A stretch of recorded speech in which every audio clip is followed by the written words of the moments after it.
What if the thoughts you believe are yours never truly were?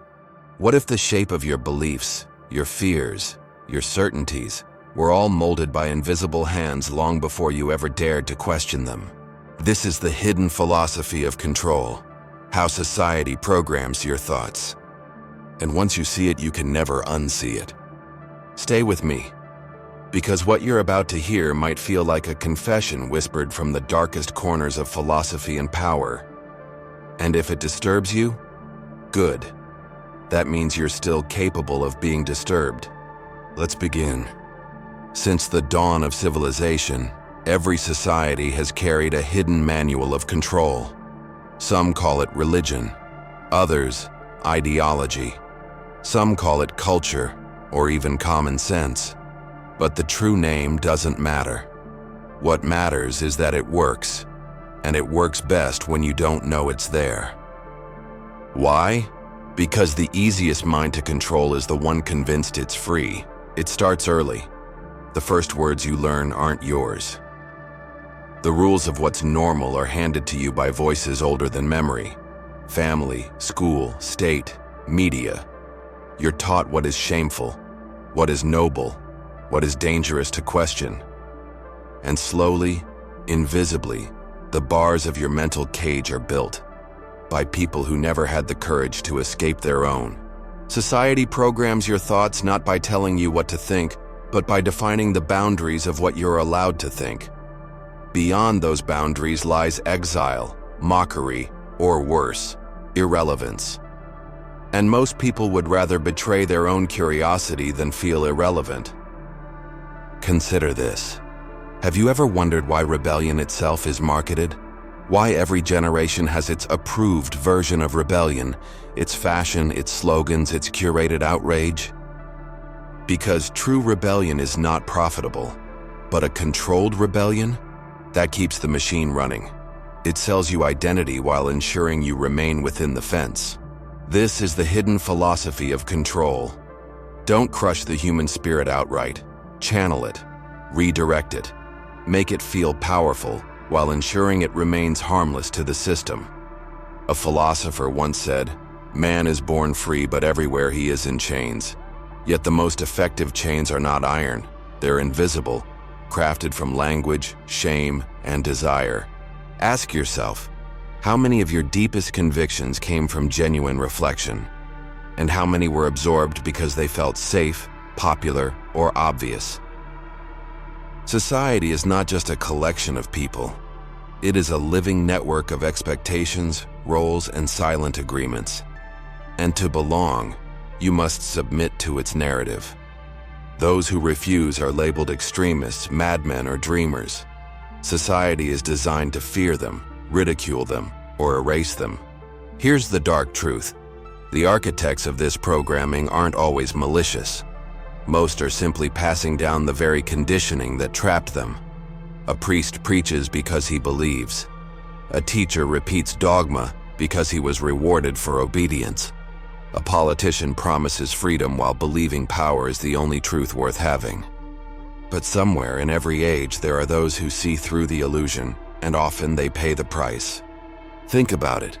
Heretics burned, thinkers exiled, visionaries assassinated. Why? Because questioning the structure of thought itself is the ultimate crime against power. Society doesn't just program your opinions, it programs your fears. Fear of isolation, fear of failure, fear of being wrong. And those fears guide your mind more powerfully than logic ever could. When you feel the heat of collective scorn, most will step back in line. Only a few keep walking into the fire. And here's the cruel paradox. The system needs a few outsiders, rebels and critics who test its limits, innovate, and keep it alive. But too many, and the illusion cracks. So the game is to tolerate a controlled number of dissenters, like a pressure valve, while crushing those who truly threaten the narrative. Every society writes this playbook anew. In Rome, it was civic religion. In medieval Europe, the church. In modern times, media and ideology. But the purpose is always the same. Guide the masses to think they are choosing freely, when in truth the choices were crafted long before they arrived. You might ask, if it's so powerful, what can I do?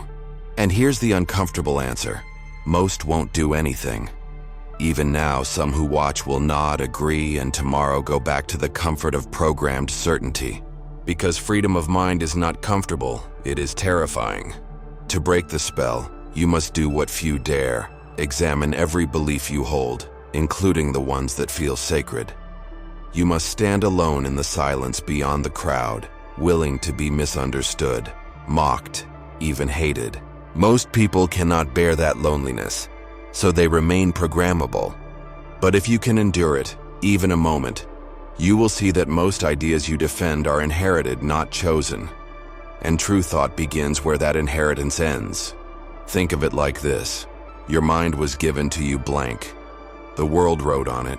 Now you must decide what to erase and what to keep. But be warned, once you taste true mental freedom, you can never return to the comfort of the herd.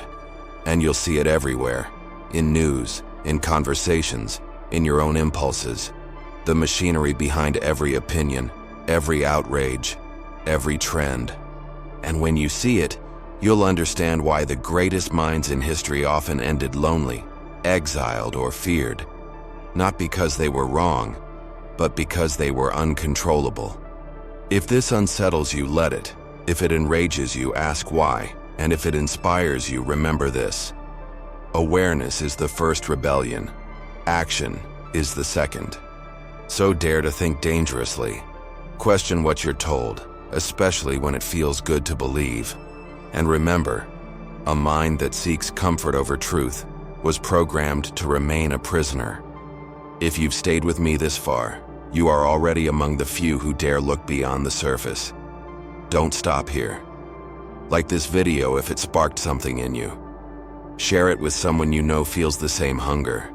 Comment what belief you've dared to question, and subscribe because this is only the beginning.